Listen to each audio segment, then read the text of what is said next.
Hello. नमस्कार दोस्तों। आज के इस वीडियो में हम एसएससी सिलेक्शन पोस्ट फेज 12 के मैथ्स के क्वेश्चन सोल्व करेंगे। और ये जो पेपर है आपका 20 जून 2024 को शिफ्ट 4 में हुआ था, ठीक है। और ये जो पेपर है आपका मैट्रिकुलेशन लेवल पर यानी कि 10th लेवल पर जो है ये पेपर आपका हुआ था। और ये आज हमारा प्रैक्टिस सेट 4 है, ठीक है। तो चलिए फटाफट से शुरू करते हैं आज के क्वेश्चन नंबर फर्स्ट से। इसमें देखिए, काजल अपने ग्राहक को किसी कॉस्मेटिक वस्तु की बिक्री पर जो 10% और 8% की 2 क्रमिक छूट देती है, तो काजल द्वारा दी गई समतुल्य एकल प्रतिशत छूट यानी कि सक्सेसिव डिस्काउंट आपको कैलकुलेट करके बताना। तो आसान सा प्रश्न है भाई, 10 प्लस का 8 माइनस करते 10 गुणा में 8 है और बट्टे के अंदर 100, जबकि ये आपको डायरेक्ट दिखाई पड़ना चाहिए था कि 18 माइनस का 0.8 करते यानी कि 17.2% आपके प्रश्न का यहाँ पर सही आंसर हो जाता। बिना लिखे भी आप इस प्रश्न को बना सकते थे। इसमें देखिए, यदि एक मेज का क्रय मूल्य आपको बताया गया 400 रुपये और विक्रय मूल्य आपको बताया गया 600 रुपये, तो लाभ प्रतिशत कैलकुलेट करके बताना। तो डायरेक्ट देख लीजिए, यहाँ पर 200 का प्रॉफिट आपको दिखाई पड़ रहा है, कितने पर 400 पर, और गुणा 100 करते हैं तो यहाँ पर 2 0 से 2 0 कट जाते हैं, तो 50% का आपको यहाँ पर प्रॉफिट दिखाई पड़ रहा है। इसमें देखिए, संजना 24% के वार्षिक साधारण ब्याज पर जो है 16,000 उधार लेती है, तो सावित्री 20% के वार्षिक साधारण ब्याज पर जो 18,200 उधार लेती है। कितने वर्षों में जो है उनकी ऋण राशि बराबर होगी। ऋण राशि का मतलब यहाँ पर क्या हो जाएगा, अमाउंट, यानी कि अमाउंट कितने वर्षों में बराबर होगा ये आपको कैलकुलेट करना है। तो यहाँ पर वो टाइम हम टी मान लेंगे। अब यहाँ पर देखिए, संजना के लिए अगर हम यहाँ पर अमाउंट कैलकुलेट करें तो 16,000, तो ये आपको प्रिंसिपल बताया गया। 16,000 पर अगर हम 24% की रेट ऑफ इंटरेस्ट से टी टाइम के लिए ब्याज कैलकुलेट करते हैं PRT डिवाइडेड बाय 100 से, और वो ब्याज हम इसमें प्रिंसिपल में ऐड करा दें तो संजना के लिए अमाउंट हो जाएगा।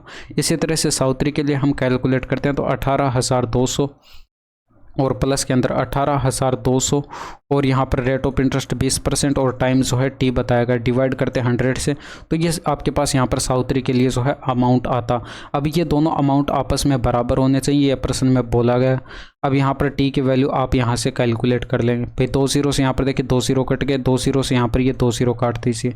अब यहाँ पर जो है 1820 का 2 गुणा करते हैं तो ये 3640 टी आ जाएगा। और यहाँ पर जो है आप इसकी 24 से गुणा करते हैं तो 24 से 144 का 4 आ जाएगा, हासिल यहाँ पर 14 आ जाएगी। ये 24 और 4 14 38 हो जाएगा, ठीक है, यानी कि 3840 टी ये आ जाएगा। जब आप यहाँ पर देखिए ये इधर लाकर इसमें से घटाएंगे तो यहाँ पर 200 टी का आपको डिफरेंस दिखाई पड़ रहा है, और बराबर की साइड यहाँ पर ये 16,000 इधर लाकर इसमें से घटाएंगे तो यहाँ पर ये 2200 का आपको डिफरेंस दिखाई पड़ रहा है। तो टी बराबर जो है ये आपके पास 11 आ जाएगा, यानी कि 11 वर्ष आपके प्रश्न का सही आंसर होगा। इसमें देखिए, यदि एक निश्चित संख्या के 1/6 हिस्से के 3/8वें हिस्से का 2/5वां हिस्सा जो है 52 है, तो यहाँ पर संख्या का 40% कैलकुलेट करके बताना। तो अगर हम उस संख्या को x मान ले तो 1/6 का मतलब 1/6 और यहाँ पर 3/8 का मतलब 3/8 और यहाँ पर जो है 2/5 मतलब 2/5। अगर ये हम कैलकुलेट करते हैं तो वो संख्या हमारे पास 52 प्राप्त होती है कि आपको प्रश्न में बताया गया। तो आप यहाँ पर क्या करेंगे, x की वैल्यू कैलकुलेट करेंगे और उसका 40% कैलकुलेट करेंगे। बट यहाँ पर देखिए, आपको पता है कि 40% के फ्रैक्शन वैल्यू 2/5 होती है, तो यहाँ पर 2/5 ये आपको दिखाई पड़ रहा है, तो x का 2/5 आप कैलकुलेट करें तो x इंटू में 2/5, इसको आप यहाँ पर नहीं छेड़ेंगे। आप यहाँ पर क्या करेंगे, 3 दूनी का 6, 8 दूनी का 16 के इधर गुणा करा दें 52 से, तो 16 दूनी का 32, 16 पंचे 80 और 3 83, यानी कि 832 आपके प्रश्न का यहाँ पर सही आंसर हो जाएगा। 140 पुरुषों की एक चौकी में जो है 35 दिन के लिए रसद है और 10 दिन के अंत में जो है 35 और पुरुष उनके लिए 7 शामिल हो गए। शेष रसद पर वे कितने दिन तक भरण पोषण कर सकते हैं। देखिए, 140 पुरुषों के लिए 35 दिन के लिए, अब यहाँ पर 10 दिन के अंत में यानी कि 10 दिन तक यहाँ पर 140 पुरुषों ने जो है रसद का भरण पोषण कर लिया, यानी कि 140 पुरुष थे और इन्होंने जो है 35 दिन में से 10 दिन का भरण पोषण कर लिया, तो 25 दिन के लिए यहाँ पर बचा 140 पुरुषों का, ठीक है। अब यहाँ पर जो है ये 35 पुरुष और ऐड कर दिए जाते हैं 10 दिन के बाद, तो यहाँ पर टोटल 140 थे, अब कितने हो गए, 175 हो गए। अब यहाँ पर 175 जो आपके पास यहाँ पर पुरुष हैं, इनके लिए मान लेते हैं ये रसद जो है टी टाइम के लिए पर्याप्त है, तो यहाँ पर ये इसके बराबर होना चाहिए। तो अब इसको कैलकुलेट कर लीजिए, 25 7 175 हो गया, 7 का इसमें डिवाइड करें इधर, तो टी बराबर कितना आ जाएगा 20, यानी कि 20 दिन आपके प्रश्न का यहाँ पर सही आंसर हो जाएगा। इसमें देखिए रोशन के पास यहाँ पर एक भूखंड है जिसका क्षेत्रफल आपको बताया गया सुसान के स्वामित्व वाले भूखंड के क्षेत्रफल से 20% अधिक है, यानी कि 20% की फ्रैक्शन वैल्यू 1/5 हो जाएगी। यानी कि अगर यहाँ पर सुमान का आपके पास यहाँ पर 5 यूनिट है तो इससे एक अधिक जो है रोशन का हो जाएगा। तो यहाँ पर रोशन का अगर आप यहाँ पर सुमान के साथ रेशियो कैलकुलेट करें तो 6:5 आ जाएगा, क्योंकि इससे एक अधिक जो है ये आपके पास यहाँ पर रोशन का स्वामित्व वाला भूखंड हो जाएगा। ठीक है, 1 यूनिट अधिक हो जाएगा। इसी तरह से यहाँ पर आप देख सकते हैं जबकि जेकब के स्वामित्व वाले भूखंड का क्षेत्रफल जो है रोशन के स्वामित्व वाले भूखंड के क्षेत्रफल से 30% अधिक। अब 30% की फ्रैक्शन वैल्यू 3/10 है, यानी कि अगर 10 यूनिट यहाँ पर रोशन का है तो इससे 3 यूनिट अधिक जो है यहाँ पर जेकब का हो जाएगा। तो जेकब का अगर आप रोशन के साथ रेशियो कैलकुलेट करें तो ये 10:13 यहाँ पर हो जाएगा, क्योंकि इससे 3 यूनिट अधिक होगा रोशन से। तो ये कुछ इस तरह से आपके पास यहाँ पर ये रेशियो बन जाएगा। अब यहाँ पर देखिए प्रश्न में आपको बताया गया है कि यदि सुमान के भूखंड का क्षेत्रफल 1250 वर्ग फुट था तो जेकब के स्वामित्व वाले भूखंड का क्षेत्रफल आपको कैलकुलेट करना है। यानी कि सुमान का आपको बताएगा तो जेकब का कैलकुलेट करना है। सुमान का कितना बताएगा, 1250 बताएगा। तो यहाँ पर देख सकते हैं डेटा आपको 250 गुणा दिखाई पड़ा। तो यहाँ पर ये भी 6 यूनिट ना होकर 6 का 250 गुणा करेंगे तो ये 1500 आपके पास यहाँ पर आ जाएगा। 1500 ये आपके पास आ जाएगा। अब यहाँ पर देखिए ये आपके पास इसकी वैल्यू 1500 आई है भाई, आपके पास रोशन की वैल्यू आपके पास यहाँ पर 1500 ये, यानी कि 10 यूनिट की वैल्यू 1500। तो ये डेटा यहाँ पर आपको 150 गुणा दिखाई पड़ा। तो जेकब का भी यहाँ पर जो है 13 ना होकर 13 का 150 गुणा हो जाएगा। तो 15×3 45 और 15 और 3 15×3 45 और 15 और 4 19 हो जाएगा। ये 1950 आपके प्रश्न का यहाँ पर सही आंसर हो जाएगा। इसमें देखिए एक दुकानदार अपने क्रय मूल्य पर 36% लाभ की उम्मीद करता है। यदि एक महीने में जो है उसकी बिक्री आपको बताई गई तो उसका लाभ प्रतिशत कैलकुलेट करना। देखिए 36% का प्रॉफिट कब होगा, जब 100 की वस्तु यहाँ पर 136 में बेची जाएगी, यानी कि ये कॉस्ट प्राइस हो गया और ये सेलिंग प्राइस हो गया। जबकि आपको सेलिंग प्राइस प्रश्न में बताया गया कितना, 6,14,856। तो 136 यूनिट की वैल्यू ये है। तो आपको तो प्रॉफिट कैलकुलेट करके बताना। प्रॉफिट आप देख सकते हैं 36 यूनिट का हो रहा है, यानी कि यहाँ पर इसी 36 यूनिट की वैल्यू आपको कैलकुलेट करके बतानी है। तो 36 × में आप क्या करेंगे, 6,14,856 और बटे के अंदर 136 का इसमें डिवाइड करेंगे। तो आप यहाँ पर देख सकते हैं ऊपर जब आप मल्टीप्लाई करेंगे तो यूनिट डिजिट यहाँ पर देखिए आपके पास यहाँ पर 6 मिलेगा। अब यहाँ पर 6 मिलेगा यूनिट डिजिट, ऊपर आपके पास अंश में जो है यूनिट डिजिट 6 मिलेगा। अगर आप इसमें 136 का डिवाइड करें तो यहाँ पर देखिए लास्ट में 2 0 तो आ नहीं सकते, तो ये 2 ऑप्शन तो वैसे हटा दीजिए। अब यहाँ पर देखिए 136 का हम कितने से गुणा करें कि ऊपर हमारे पास यूनिट डिजिट जो है वो हमारे पास कितना मिल जाए, 6 मिल जाए। तो यहाँ पर देखिए अगर आप इसमें ऑप्शन नंबर फर्स्ट की गुणा कराएं तो यहाँ पर यूनिट डिजिट आपको 6 मिलेगा, क्योंकि यहाँ पर देखिए 5 इसमें यूनिट डिजिट 5 है। अगर आप इसमें गुणा कराएं तो 5 के 30 यूनिट डिजिट 10 0 मिलेगा, जो कि हमें चाहिए नहीं। तो यहाँ पर ये ऑप्शन नहीं हो सकता, ऑप्शन नंबर फर्स्ट हमारे पास आंसर हो जाएगा। तो इस तरह से आप जो है इसमें कैलकुलेशन से बच सकते हैं। इसमें देखिए एक ट्रेन 500 मीटर लंबे प्लेटफॉर्म को 12 सेकंड में और प्लेटफॉर्म पर खड़े एक व्यक्ति को जो है 4 सेकंड में पार कर सकती है। तो ट्रेन की चाल कैलकुलेट करनी है।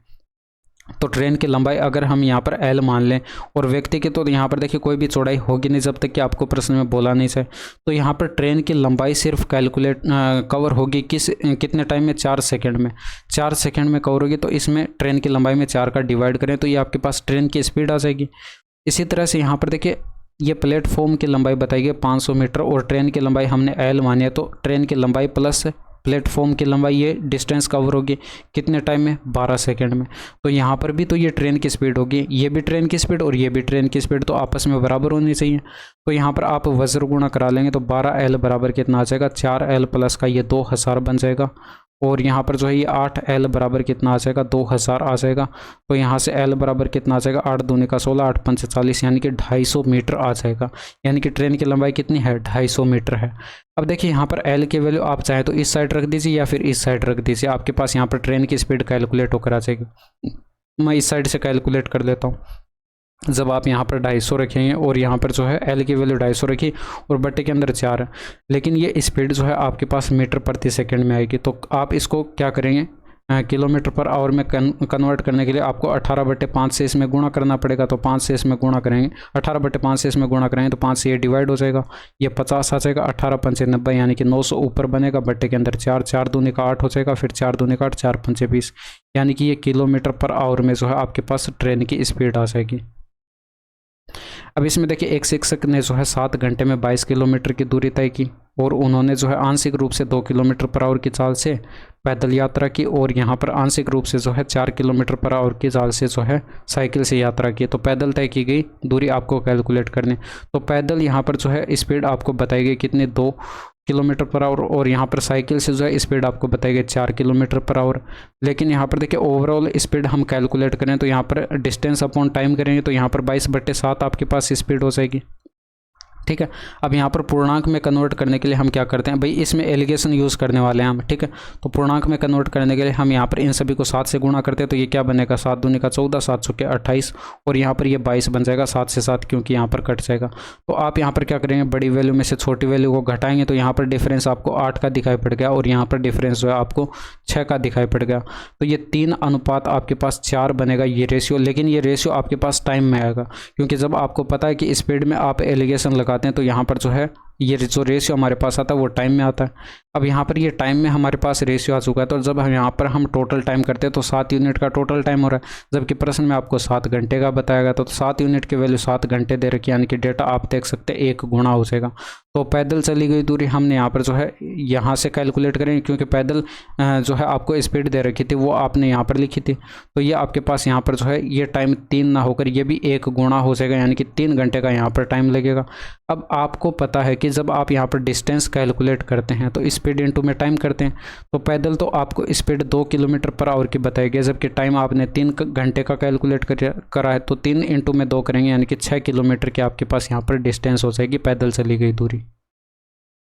इसमें देखिए किसी घन का विकर्ण आपको बताएगा, उस घन का पृष्ठीय क्षेत्रफल आपको कैलकुलेट करके बताना। तो घन का विकर्ण का फॉर्मूला आपको पता होगा, भुजा √3 होता है और ये बराबर 5 √3 है। तो √3 से √3 कट गया तो a बराबर 5 आ गया। तो यहाँ पर पृष्ठीय क्षेत्रफल टोटल सरफेस एरिया जो है ये क्या होता है 6 गुणा में भुजा स्क्वायर होता है। तो आप यहाँ पर 6 इंटू में 5 का स्क्वायर करेंगे, यानी कि 25 × 150 सेंटीमीटर स्क्वायर जो है आपके प्रश्न का यहाँ पर सही आंसर हो जाएगा। इसमें देखिए वी संख्याओं का औसत W², यहाँ पर ये W² लिखा हुआ है। ठीक है, और W संख्याओं का औसत यहाँ पर ये V² लिखा हुआ है। तो सभी संख्याओं का औसत कैलकुलेट करके बताना। तो V इंटू में W² करते हैं तो ये टोटल आ जाएगा और प्लस में यहाँ पर W इंटू में V² करेंगे तो ये टोटल आ जाएगा। बटे में कुल संख्याओं का हम डिवाइड कर देंगे, यानी कि V + W का। आप यहाँ पर देख सकते हैं ऊपर VW आपको कॉमन दिखाई पड़ा, यानी कि W प्लस का V यहाँ पर ब्रैकेट में बच जाएगा और बटे में V प्लस का W आ जाएगा। तो ये वाली ब्रैकेट इससे कट जाएगी तो बचा क्या VW, आंसर लगाती इसी। इसमें देखिए एक पुलिसमैन ने जो है एक चोर को यहाँ पर 500 मीटर की दूरी से देखा। चोर भागने लगता है और पुलिसमैन उसका पीछा करता है। चोर और पुलिसमैन क्रमशः 12 किलोमीटर पर आवर और 13 किलोमीटर पर आवर की चाल से दौड़ते हैं। तो 12 मिनट के बाद दोनों के बीच की दूरी आपको कैलकुलेट करके बतानी है कितनी होगी। तो आप यहाँ पर क्या करेंगे, रिलेटिव स्पीड कैलकुलेट करेंगे और ये रिलेटिव स्पीड देखिए आप यहाँ पर इन दोनों का डिफरेंस देखिए 1 किलोमीटर पर आवर का है। तो यहाँ पर 1 किलोमीटर पर आवर आपके पास यहाँ पर ये रिलेटिव स्पीड हो जाएगी। तो जब आप यहाँ पर डिस्टेंस कैलकुलेट करेंगे 12 मिनट में तय की गई डिस्टेंस कैलकुलेट करेंगे तो यहाँ पर जो है ये आपके पास 1 किलोमीटर पर आवर की स्पीड से कवर होगी। बट ये किलोमीटर पर आवर में तो पहले तो आप इसको मीटर प्रति सेकंड में कन्वर्ट करेंगे तो 5/18 से गुणा। अब स्पीड इंटू में टाइम करते हैं तो हमारे पास ये डिस्टेंस आती है। लेकिन यहाँ पर देखिए टाइम आपको मिनट में बताएगा तो इसको आप सेकेंड में कन्वर्ट करेंगे तो 60 से इसको गुणा भी करना पड़ेगा। अब इसको कैलकुलेट कर लीजिए। तो यहाँ पर 6 से कटेगा ये 3 बार और 6 से कटेगा ये 10 हो गया, 3 से कटेगा ये 4 हो गया। तो यहाँ पर जो है ये आपके पास 200 मीटर आपके पास आ जाएगा, यानी कि 200 मीटर जो है 12 मिनट के अंदर जो है डिस्टेंस कवर हो जाएगी। तो इसके बाद यहाँ पर शेष डिस्टेंस आपके पास यहाँ पर रिमेनिंग डिस्टेंस जो है वो कितनी बची भाई, दोनों के बीच की टोटल डिस्टेंस आपको 500 मीटर की बताई गई थी, इसमें से 200 कवर हो चुकी है, यानी कि 300 मीटर की आपको यहाँ पर डिस्टेंस दिखाई पड़ेगी। ये आपको लिख के नहीं देखना, मैंने आपको यहाँ पर लिख के बताया है। ठीक है, जबकि आपको ये डायरेक्ट दिखाई पड़ रहा है। इसमें देखिए यदि नियत तारीख से पहले बिजली बिल का भुगतान किया जाता है तो बिल की राशि पर 5% की छूट दी जाती है। नियत तारीख से पहले बिल का भुगतान करने पर एक व्यक्ति को 250 रुपये की छूट प्राप्त हुई तो उसके बिजली बिल की मूल राशि आपको कैलकुलेट करके बताने कितनी थी। तो यहाँ पर देखिए आपको इसी 5% की वैल्यू आपको प्रश्न में बता दी गई है भाई, आपको छूट बताई गई थी परसेंट में और आपको उसी % की वैल्यू आपको 250 रुपये जो है ये वैल्यू बता दी गई है। तो आप यहाँ पर देख सकते हैं डेटा जो है आपको 50 गुना दिखाई पड़ रहा है। तो जो यहाँ पर मूल राशि जो थी बिजली बिल की वो आपके पास अपने आप में 100% थी। तो 100% की वैल्यू जब आप कैलकुलेट करें तो 100 इंटू में ये भी 50 गुना हो जाएगी, यानी कि 5000 जो है ये आपके प्रश्न का सही आंसर हो जाएगा। और ये कैलकुलेशन आप दिमाग में भी कैलकुलेट कर सकते थे। इसमें देखिए ये एक अर्धगोले की त्रिज्या आपको बताई गई 9 सेंटीमीटर है। तो इसका आयतन यानी कि वॉल्यूम आपको कैलकुलेट करके बताना है। अर्धगोले का आयतन यानी कि ये इसका फॉर्मूला 2/3 इंटू में पाई आर क्यूब होता है। ये आपको आर की वैल्यू बताई गई है। तो यहाँ पर पाई की वैल्यू रखने नहीं, ये 2/3 पाई इंटू में आर रखेंगे तो यहाँ पर 9 इंटू में 9 इंटू में 9 बनेगा। 3 से ये 3 बार कट जाएगा, 9 नमा 81 हो जाएगा। और 3 दूनी का 6 से इसमें गुणा कराएं तो 6 एकम 6 हो जाएगा, 8 6 के 48 और ये इंटू में पाई आ जाएगा। ये सेंटीमीटर क्यूब में जो है आपके पास वॉल्यूम आ जाएगा। 2 उम्मीदवारों के बीच हुए एक चुनाव में जो 75% मतदाताओं ने अपने मत डाले, जिनमें से जो है 4% मत अवैध घोषित कर दिए गए। एक उम्मीदवार को यहाँ पर 9504 मत प्राप्त हुए जो वैध मतों के 80% थे। तो उस चुनाव में नामांकित मतों की कुल संख्या आपको कैलकुलेट करके बतानी। तो यहाँ पर देखिए नामांकित कुल मतों की संख्या अगर हम यहाँ पर x मान ले तो इसका 75% वोट यहाँ पर डाले गए, तो इसका 75% कैलकुलेट कर दिया। इसके बाद 4% मत जो है इनवैलिड यानी कि अवैध घोषित कर दिए गए। तो बचे कितने 96% यानी कि 96% ये वैलिड वोट बचे। अब ये जो वैलिड वोट बचे हैं इनका 80% अगर हम यहाँ पर कैलकुलेट करें तो यहाँ पर जो है ये एक उम्मीदवार के आपके पास यहाँ पर वोट आ जाएंगे जो कि आपको यहाँ पर प्रश्न में बताए गए कितने हैं 9504 है। तो बराबर 9504 हम यहाँ पर रख देंगे। इसमें कैलकुलेशन कर लेंगे तो x की वैल्यू हमारे पास आ जाएगी। ये 0 से ये 0 कट गया। इसके बाद यहाँ पर देखिए 4 से कटेगा, ये 4 दूनी का 8 हो जाएगा और 4 से यहाँ पर आप काट देंगे 100 को, तो यहाँ पर ये आपके पास यहाँ पर 25 हो जाएगा। इसके बाद यहाँ पर जो है 25 से कट जाएगा, 25 3 75 हो जाएगा। और इसके बाद यहाँ पर 24 से काटेंगे तो 2400 के 96 हो जाएगा। इसको 24 से डिवाइड करें तो ये 24 या 72 हो जाएगा, बचेगा 23 यानी कि 23 उतारेंगे 0 230 और यहाँ पर 24 नंबर 216 होता है, बच गया यहाँ पर 14 उतारेंगे 4 144 यानी कि 24 के 144 हो जाएगा। ठीक है, अब यहाँ पर देखिए आप इसमें कैलकुलेशन करेंगे तो ये आपके पास यहाँ पर 4 से डिवाइड हो जाएगा 9 चौके 36, फिर 9 चौके 36 99 आ जाएगा। 3 से ये डिवाइड करेंगे तो यहाँ पर जो ये 33 आ जाएगा और यहाँ पर 2 से इसमें डिवाइड करेंगे 10 में तो यहाँ पर ये 5 आ जाएगा। अब ये 5 इंटू में 100 करेंगे तो यहाँ पर बट्टे में 500 बनेगा, इधर आकर 33 से गुणा हो जाएगा।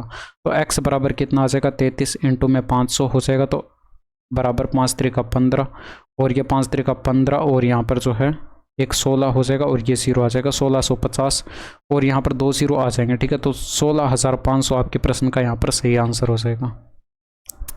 अब इसमें देखिए यहाँ पर 4 अंकों की एक ऐसी संख्या जो कि 3 5 और 7 से विभाज्य है। तो p + q का मान आपको कैलकुलेट करके बताना। आसान सा प्रश्न है।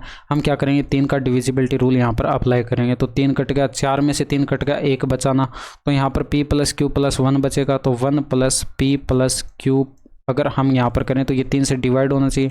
तो यहाँ पर p + q की पॉसिबल वैल्यू आपके पास क्या हो जाएंगे, देखिए 0 नहीं हो सकता, 1 नहीं हो सकता, 2 यहाँ पर पॉसिबल वैल्यू हो जाएगी।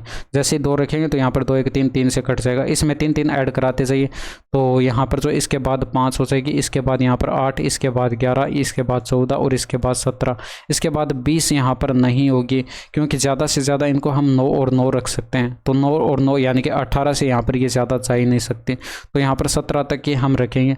अब इन पॉसिबल वैल्यूज़ में से जो है आपके पास p + q की वैल्यू जो है आपको ऑप्शन में कौन सी दिखाई पड़ रही है, तो यहाँ पर देखिए आपको 11 ऑप्शन में दिखाई पड़ रही है। तो यही आपके पास आंसर हो जाएगा। बाकी यहाँ पर कोई ऑप्शन में यहाँ पर ये मैच नहीं हो रहा है तो यहाँ पर आपको और चेक करने की आवश्यकता नहीं है। ठीक है, अगर यहाँ पर और कोई भी संख्या मैच होती तो आप यहाँ पर 5 का या फिर 7 का भी डिविजिबिलिटी रूल जो है वो अप्लाई करके देखते हैं। इसमें देखिए एक सेल्समैन जो है 1250 में सामान खरीदता है और उसे 1000 में बेचने के लिए जो है मजबूर किया जाता है। उसका हानि प्रतिशत आपको कैलकुलेट करके बताना है। तो आप यहाँ पर देख सकते हैं टोटल कितने का लॉस हुआ, 250 का लॉस हुआ कितने पर 1250 पर और गुणा कर देंगे हम यहाँ पर 100 से। तो यहाँ पर जो है ये 0 से 0 कट गया, 25 से कटेगा 5 बार और 100/5 का मतलब 20% का यहाँ पर जो है इसे लॉस हो गया। इसमें देखिए यहाँ पर 1380 का भुगतान 4 वर्ष बाद करना है और यदि प्रत्येक किस्त पर जो है 10% साधारण ब्याज वाली 4 समान किस्तों की आवश्यकता है तो प्रत्येक किस्त का मूल्य आपको कैलकुलेट करना है। यानी कि 4 समान किस्त को अगर हम यहाँ पर 100 की मान लें तो ये 100 हो जाएगी। इसके बाद यहाँ पर ये दूसरी किस्त भी 100 की हो जाएगी और तीसरी किस्त भी ये जो है ये 100 की हो जाएगी और ये चौथी किस्त भी जो है ये 100 की हो जाएगी। अब 100 हम इसीलिए मानते हैं क्योंकि यहाँ पर जो है इसका 10% कैलकुलेट करना आसान होता है। तो यहाँ पर जो है देखिए इसका 10% कैलकुलेट करें तो 10 ही होगा। इसका अगले 4 वर्षों के लिए यहाँ पर ब्याज लगेगा, सॉरी 3 वर्षों के लिए यहाँ ब्याज लगेगा। फिर यहाँ पर 10 का ब्याज लगेगा अगले 2 वर्षों के लिए। फिर यहाँ पर 10 का ब्याज लगेगा अगले 1 वर्ष के लिए। यहाँ पर ये राशि पूरी चुका दी जाएगी तो यहाँ पर कोई ब्याज नहीं लगेगा। यहाँ पर टोटल करेंगे तो 130 हो गया, यहाँ पर टोटल करेंगे तो 120 हो गया, यहाँ पर टोटल करेंगे तो 110 हो गया और यहाँ पर ये 100 हो गया। इन सभी को ऐड कर देंगे तो ये 460 आपको टोटल दिखाई पड़ रहा है। जबकि आपको यहाँ पर प्रश्न में बताया गया था कि टोटल राशि चुकानी कितनी थी, 13,800 की। तो आप यहाँ पर देख सकते हैं 0 से 0 कट गया और डेटा जो है ये आपको यहाँ पर 3 गुना दिखाई पड़ रहा है। तो जो किस्त आपने यहाँ पर 100 यूनिट की मान रखी ये भी 100 ना होकर 3 गुना हो जाती है, यानी कि 300 रुपये आपके प्रश्न का यहाँ पर सही आंसर हो जाता। एक निर्माण स्थल पर 15 आदमी या 10 मशीनें 66 दिनों में एक कमरे का निर्माण कर सकते हैं, तो 5 आदमी और 4 मशीनें मिलकर जो उस कार्य को कितने दिनों में पूरा कर सकते हैं। तो यहाँ पर आप देख सकते हैं ये 15 आदमी हैं यानी कि 15 मैन हो गए और ये 66 दिन में एक कमरे का निर्माण कर सकते हैं। इसी तरह से 10 ये मशीनों को हम यहाँ पर एम डैश से लिख लेते हैं और यहाँ पर जो है ये 66 दिन में ये भी बना सकती थी। तो यहाँ पर ये दोनों टोटल वर्क होंगे और ये सेम होंगे तो आपस में बराबर कर देंगे। और यहाँ से अगर आप आदमी और यहाँ पर मशीन की एफिशिएंसी का रेशियो कैलकुलेट करें तो ये कितना हो जाएगा, 5 3 का 15, 5 दूनी का 10, यानी कि यहाँ पर मैन और मशीन का जो है एफिशिएंसी का रेशियो जो है वो आपके पास 2:3 हो जाएगा।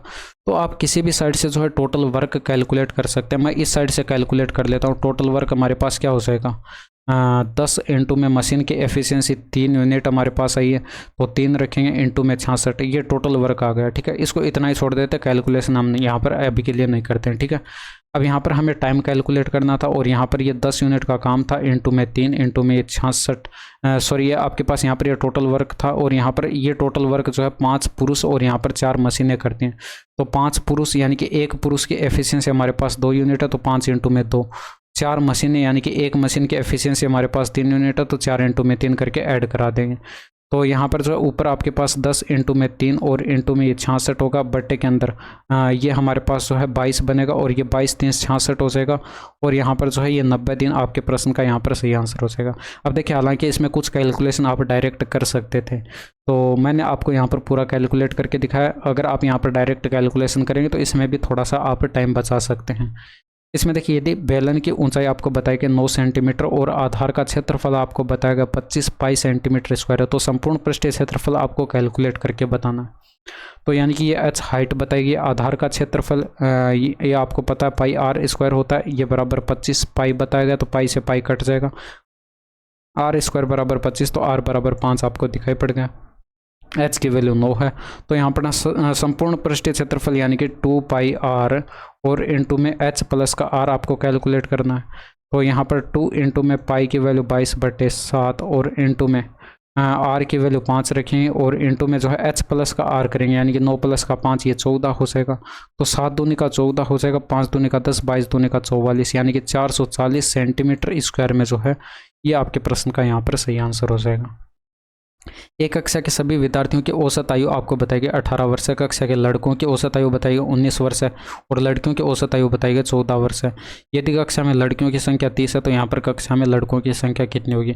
हम यहाँ पर एलिगेशन यूज़ कर लेंगे भाई, यहाँ पर लड़कों की जो औसत आयु है वो आपको बताएगी 19 वर्ष और गर्ल्स की जो औसत आयु है वो आपको बताएगी 14 वर्ष, जबकि यहाँ पर सभी की औसत आयु बताएगी 18 वर्ष है। तो आप क्या करेंगे, बड़ी वैल्यू में से छोटी वैल्यू को घटाएंगे तो यहाँ पर जो है 4 का डिफरेंस दिखाई पड़ा, यहाँ पर 1 का डिफरेंस दिखाई पड़ा।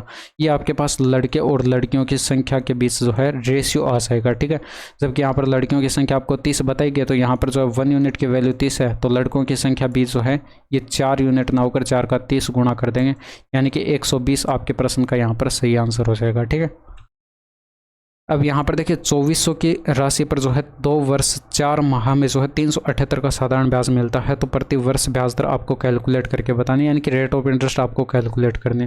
तो यहाँ पर 2400 की आपको राशि बताएगी, आर रेट ऑफ इंटरेस्ट मान लेते हैं। यहाँ पर टाइम देखिए कितने का दिया गया, 2 वर्ष 4 माह, 4 माह को अगर आप ईयर में कन्वर्ट करेंगे तो 4/12 करेंगे यानी कि 2 से 1/3 तो ये आपके पास 7/3 आपके पास यहाँ पर ये वर्ष में टाइम आ जाएगा। तो 7/3 यहाँ पर रख देंगे, डिवाइड करेंगे 100 से।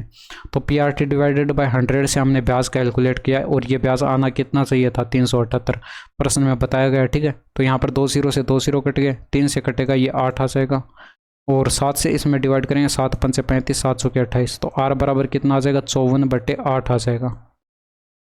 तो यहाँ पर 8 6 48 हो जाएगा, पॉइंट लगाएंगे, 6 बच गया, 7 8 56 हो गया और यहाँ पर जो है 7 8 56 हो गया, 4 बच गया, 5 8 40 हो जाएगा, यानी कि 6.75% आपके प्रश्न का सही आंसर हो गया। यदि तन्मय जो है 3 समान दूरी को जो है क्रमशः 2 किलोमीटर पर आवर और 3 किलोमीटर पर आवर और 4 किलोमीटर पर आवर की चाल से तय करता है, तो पूरी यात्रा के दौरान उसकी औसत चाल एवरेज स्पीड कैलकुलेट करके बतानी।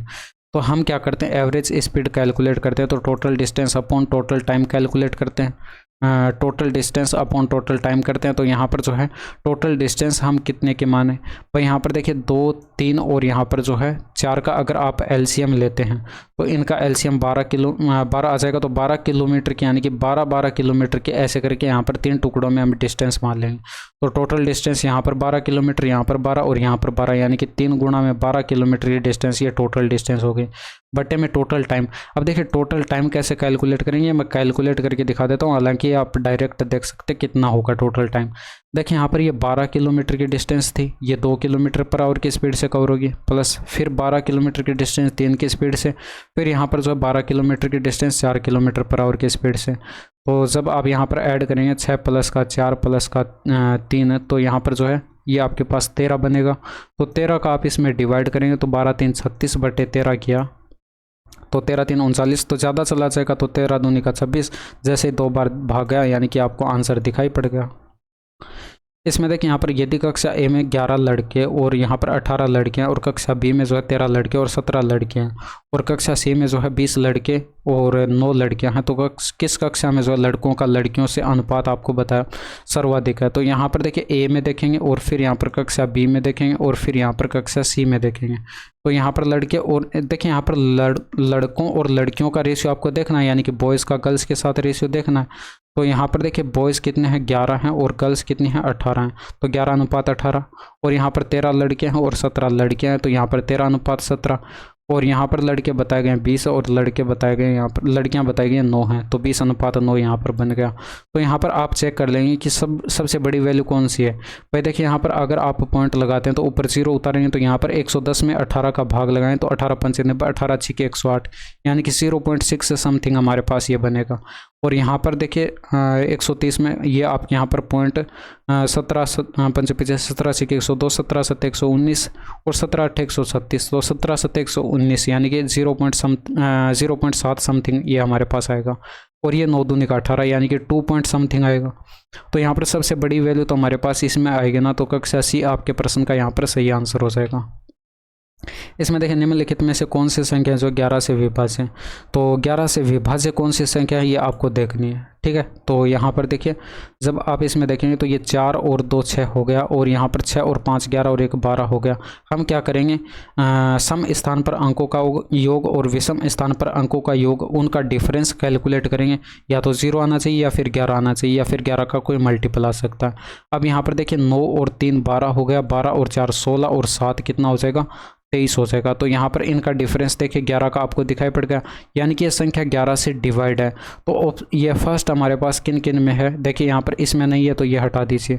अब यहाँ पर इसमें भी फर्स्ट नहीं है तो ये भी हटा दीजिए। तो बचे 2 ऑप्शन। अब 2 ऑप्शन हमारे पास बचे हैं, तो इनमें देखिए यहाँ पर ये आपके पास 5 और 4 9, 5 और 4 9 हो जाएगा, 9 और 3 12 और 2 14 हो जाएगा। और इसके बाद यहाँ पर 7 और 6 13 हो जाएगा, 8 21 और 8 29 हो जाएगा। इनका डिफरेंस देखिए यहाँ पर 15 का है। तो ये संख्या हमारे पास 11 से डिवाइड नहीं है, यानी कि दूसरी संख्या जो है ये हमारे पास 11 से डिवाइड नहीं है। तो ये भी ऑप्शन से हटा दीजिए, बचा ऑप्शन नंबर 3, यानी कि ये संख्या आपके पास 11 से डिवाइड हो जाएगी और ये भी 11 से डिवाइड नहीं होगी। तो थोड़ा सा हमने इनमें ऑप्शन की सहायता ले ली, ठीक है। तो इस तरह से आप ये 25 प्रश्न सोल्व कर सकते हैं। ये थे आपके पूरे 25 प्रश्न। और आज की वीडियो कैसी लगी कमेंट करके ज़रूर बताइएगा। बाकी मिलते हैं आपसे नेक्स्ट वीडियो में। That's all for today. Thank you, धन्यवाद, बाय बाय, टेक केयर।